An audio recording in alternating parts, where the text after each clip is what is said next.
Assalamualaikum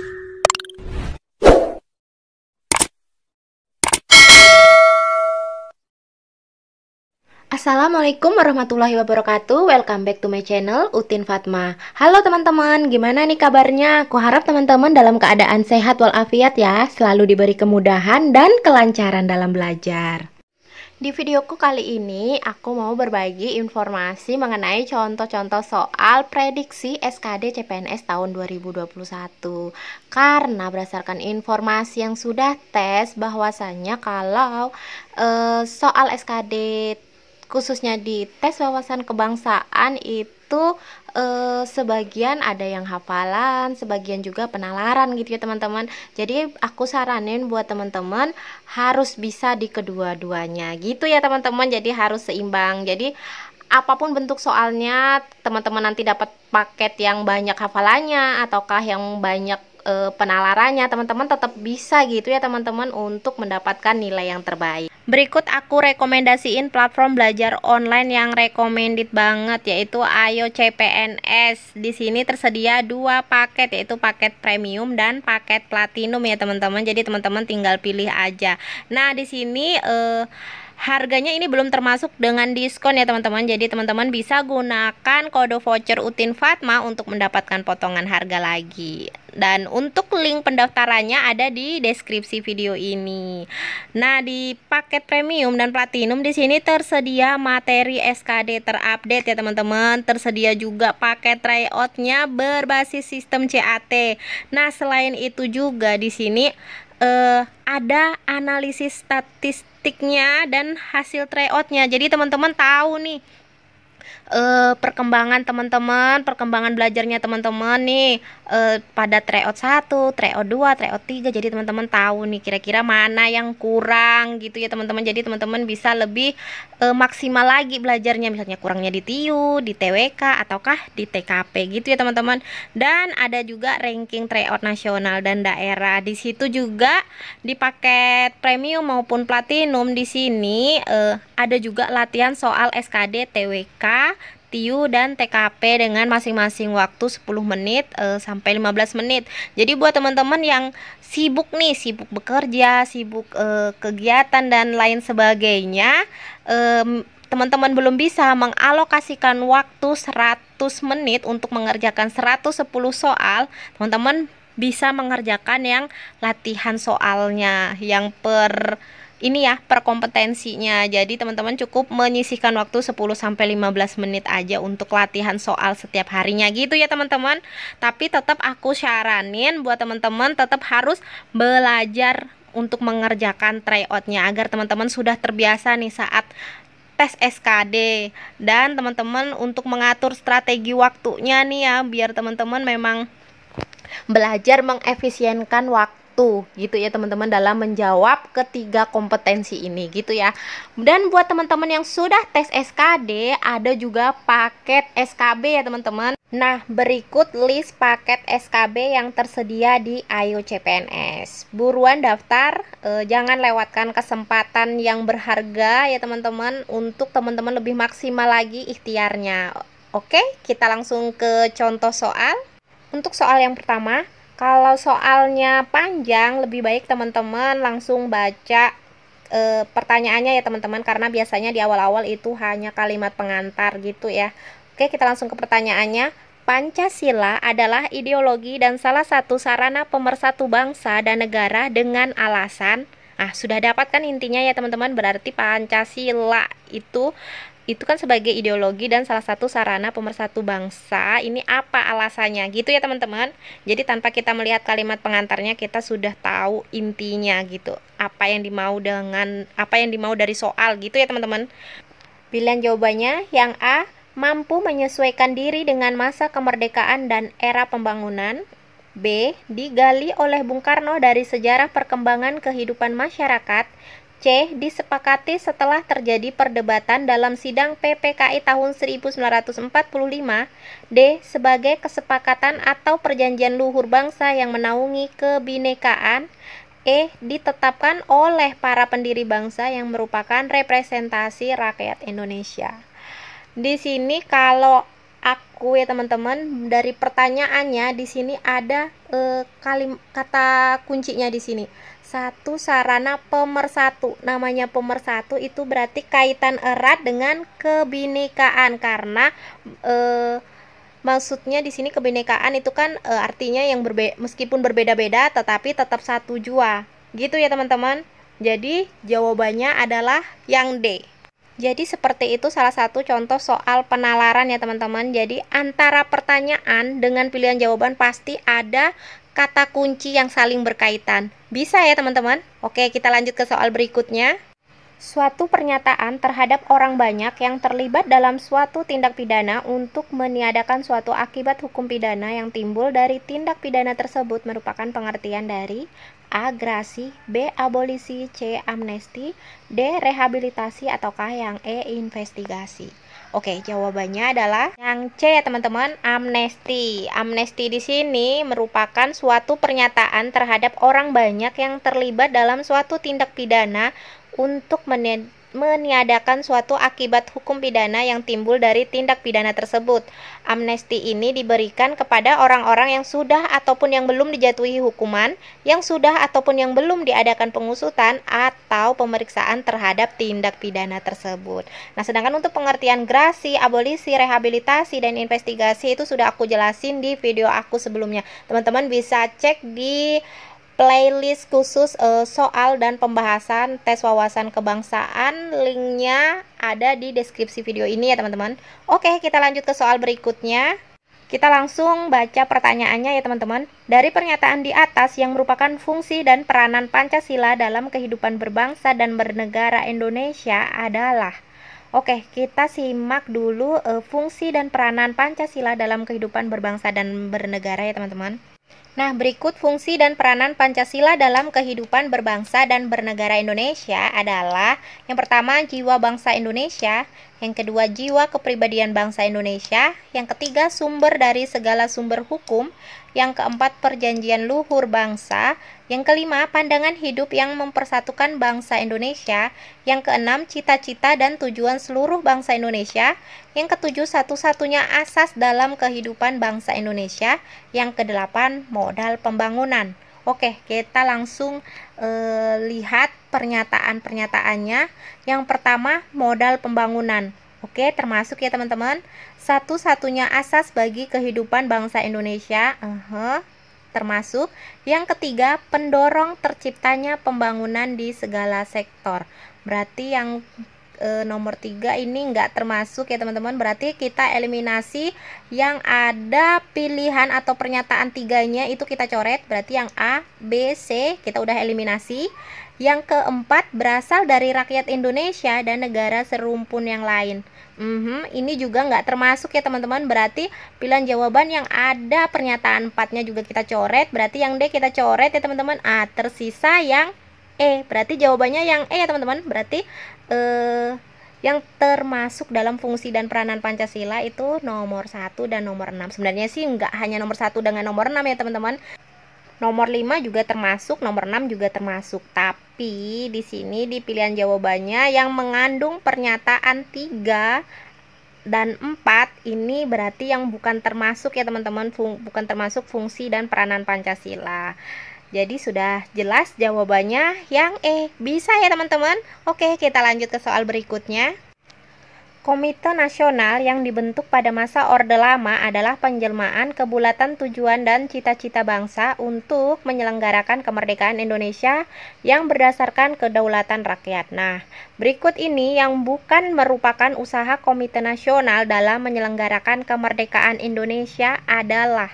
Baik, sebelum kita lihat pilihan jawabannya, alangkah baiknya kita lihat dulu nih apa aja usaha Komite Nasional di sini dalam menyelenggarakan kemerdekaan Indonesia. Jadi nanti kita pilih yang nggak termasuk ya teman-teman, karena yang ditanya ini yang bukan merupakan usaha Komite Nasional. Nah, berikut usaha Komite Nasional dalam penyelenggaraan kemerdekaan Indonesia yang berdasarkan kedaulatan rakyat antara lain. Yang pertama, menyatakan kemauan rakyat Indonesia untuk hidup sebagai bangsa yang merdeka.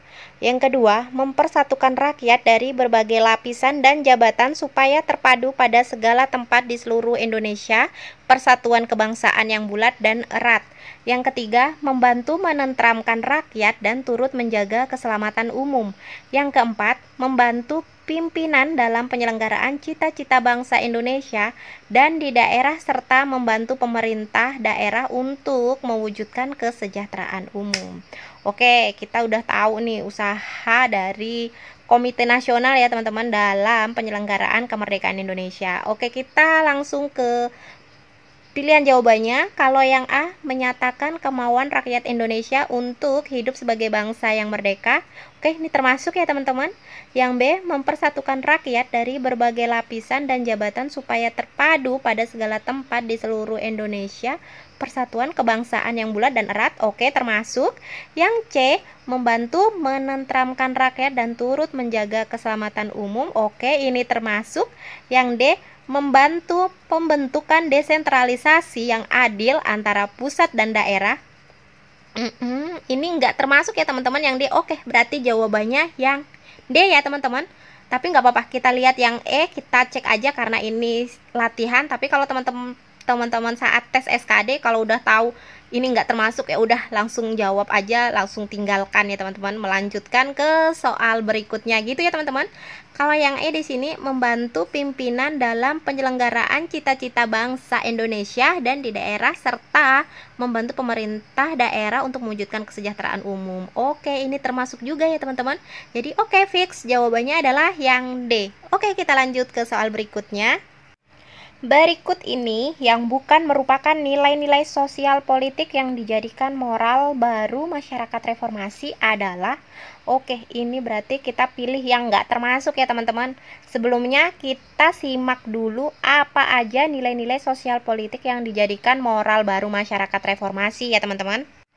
Berikut nilai-nilai sosial politik yang dijadikan moral baru masyarakat reformasi adalah yang pertama, nilai toleransi, yang kedua, nilai transparansi hukum dan kelembagaan, yang ketiga, nilai keadilan hukum, keempat, nilai kejujuran dan komitmen, dan yang kelima, nilai moral berdasarkan konsensus. Oke, kita simak pilihan jawabannya. Yang A, nilai toleransi, termasuk ya teman-teman.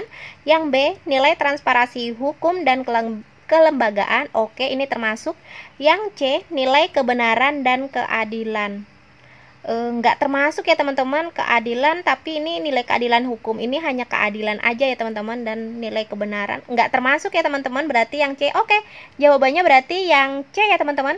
Tapi karena ini latihan soal, kita simak, kita cek pilihan jawaban yang lain.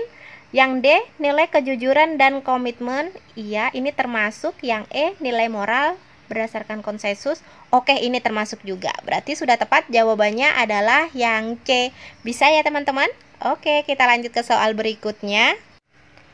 Tugas dan wewenang MPR untuk melantik presiden dan atau wakil presiden, memilih wakil presiden dari dua calon yang diusulkan presiden dalam hal terjadi kekosongan wakil presiden, dan memilih presiden dan wakil presiden dari dua pasangan calon presiden dan wakil presiden yang diusulkan oleh partai politik atau gabungan partai politik yang pasangan calon presiden dan wakil presiden yang meraih suara terbanyak pertama dan kedua dalam pemilihan umum sebelumnya sampai berakhir masa jabatannya.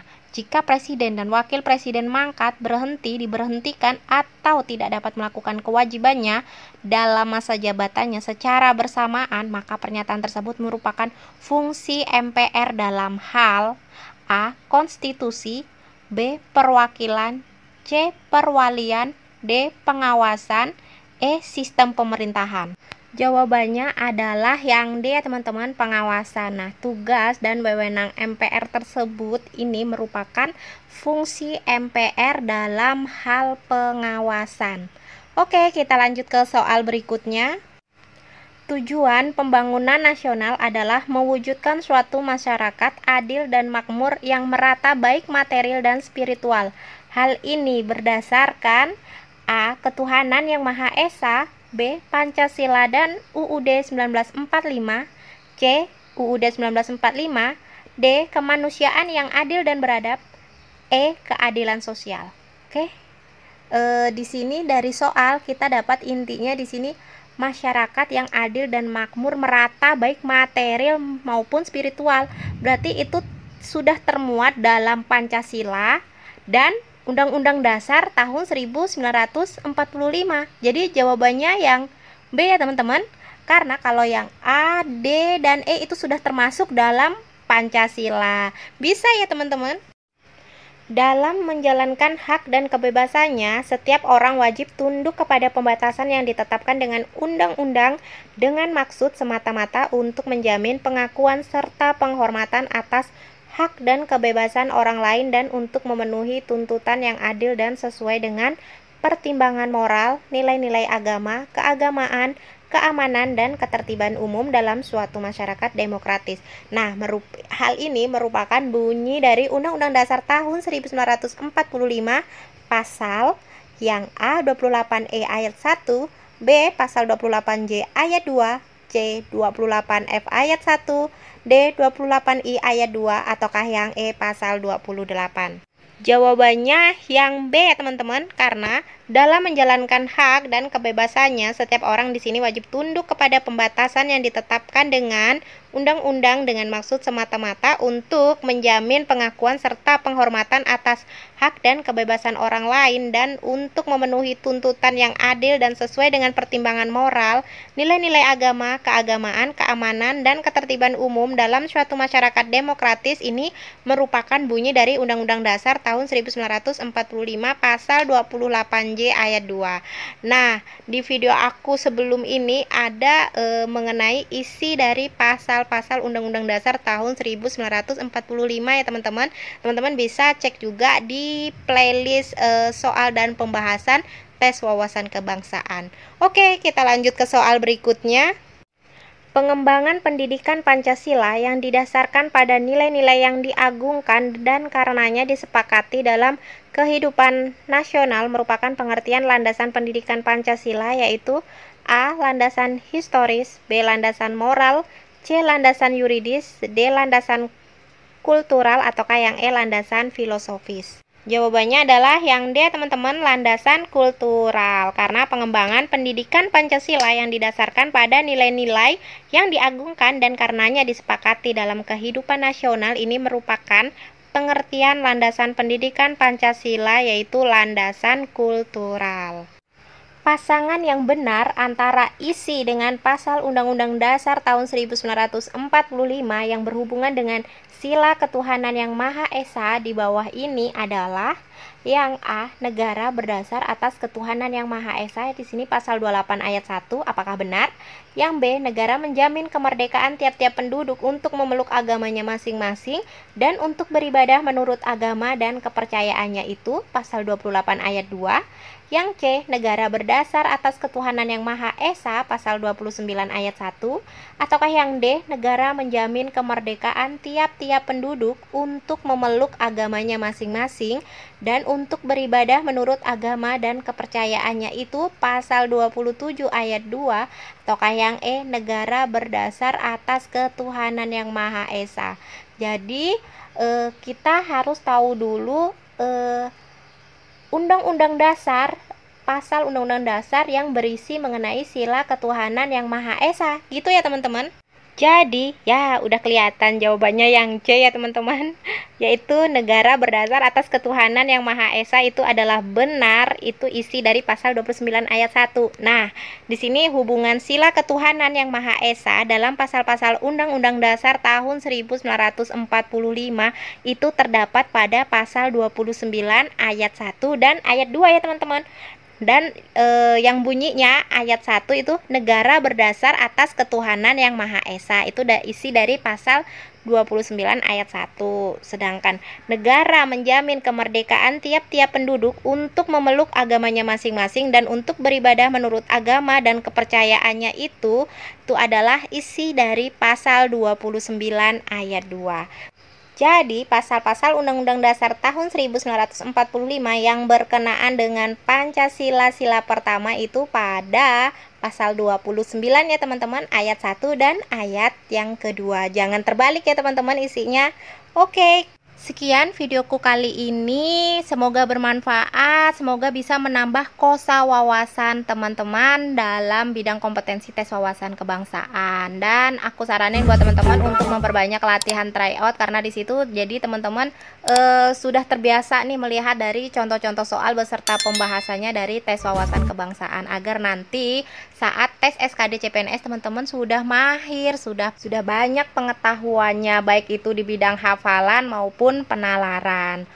Dan buat teman-teman yang baru bergabung di channel aku, jangan lupa supportnya untuk subscribe ya teman-teman, karena kalau teman-teman sudah subscribe maka video aku bisa muncul di berandanya teman-teman. Dan jika teman-teman tidak mau ketinggalan informasi terbaru dari channel ini, teman-teman tinggal aktifkan lonceng notifikasinya aja. Dan jangan lupa share ke teman yang lainnya agar menebar lebih banyak manfaat lagi. Oke, sampai jumpa di part selanjutnya. Semoga bermanfaat, semoga teman-teman tes SKD-nya lancar, dan yang sudah tes SKD bisa lanjut ke tes SKB dan mendapatkan nilai yang terbaik. Amin amin ya robbal alamin. Oke, thank you for watching, see you on my next video and bye.